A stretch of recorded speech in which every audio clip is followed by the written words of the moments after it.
Bisakah Anda bayangkan jika esok hari Anda tidak bisa bekerja karena mempunyai masalah kesehatan? Atau jika suatu hari nanti Anda sudah pensiun dan tidak lagi memiliki penghasilan tetap? Apa yang akan Anda andalkan? Hari ini kelompok kami akan membahas suatu hal yang penting tapi sering sekali diabaikan, yaitu asuransi dan dana pensiun. Asuransi dan dana pensiun bukan hanya sesuatu yang berbentuk uang, namun merupakan bentuk perlindungan dan perencanaan untuk menjamin kehidupan yang lebih baik di masa yang akan mendatang.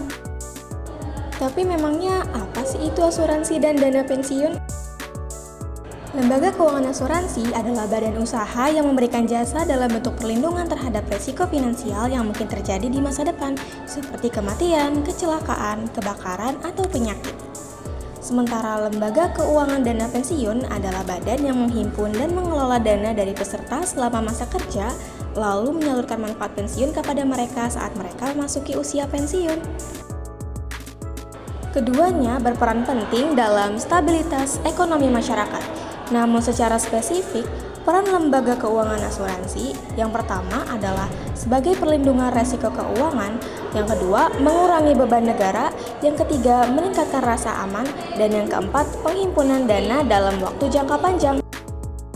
Nah, kalau peran lembaga keuangan dana pensiun yang pertama menjamin kesejahteraan masa tua, yang kedua mendorong budaya menabung jangka panjang, yang ketiga mendukung stabilitas sosial dan ekonomi, dan yang terakhir bisa menjadi sumber investasi.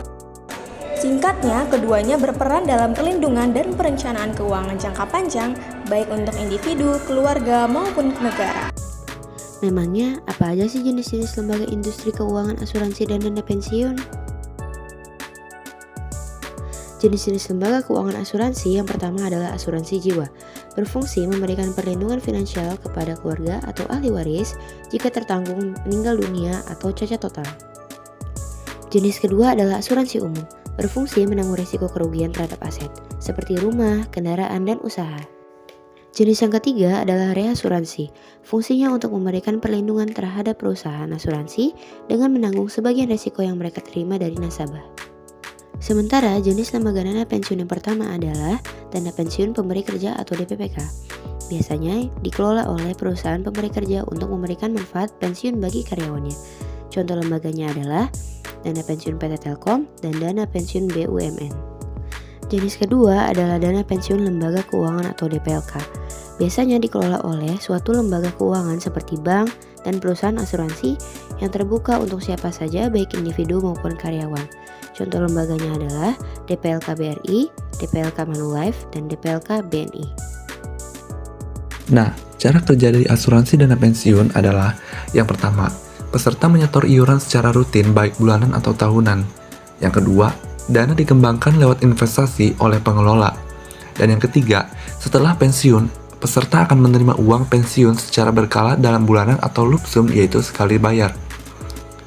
Manfaat dari asuransi dana pensiun adalah penghasilan akan tetap ada secara rutin walaupun sudah masa pensiun, dapat menjaga gaya hidup setelah tidak bekerja, bisa mencakup perlindungan untuk jiwa.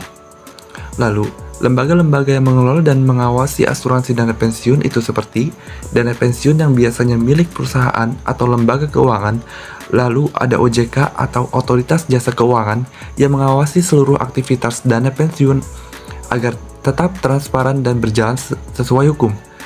Lalu, yang terakhir, ada perusahaan asuransi jiwa dan bank sebagai penyedia DPLK atau dana pensiun lembaga keuangan. Dana pensiun di Indonesia juga memiliki dasar hukum pastinya. Hal ini tertuang dalam Undang-Undang Nomor 11 Tahun 1992 tentang dana pensiun, peraturan OJK atau disingkat POJK terkait pengelolaan dan pengawasan dana pensiun. Nah, berikut adalah penjelasan mengenai lembaga keuangan asuransi dan dana pensiun. Gimana teman-teman, semua udah paham belum nih? Terima kasih telah menyaksikan video dari kelompok kami. Terima kasih, sampai jumpa kembali.